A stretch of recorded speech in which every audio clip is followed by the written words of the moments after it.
রাধা রাধা, আপনি এই সংসারে এমন অনেক মানুষ চেনেন যারা অত্যন্ত স্বার্থপর, যারা শুধুমাত্র প্রয়োজন পড়লেই আপনার কথা মনে করে।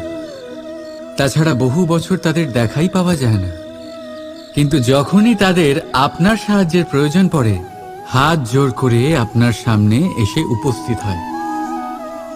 বড়ই রাগ হয় এদের ওপরে, মন ভারী হয়ে ওঠে। মন এই কথাই বলে যে এই ব্যক্তির সাহায্য করা উচিত নয়, কিন্তু আপনি এরকম কখনোই করবেন না। আপনি বলবেন, কেন বলছি আমি এই কথা? মনে রাখবেন,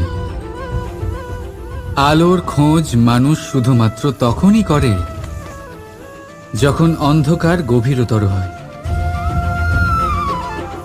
তাকে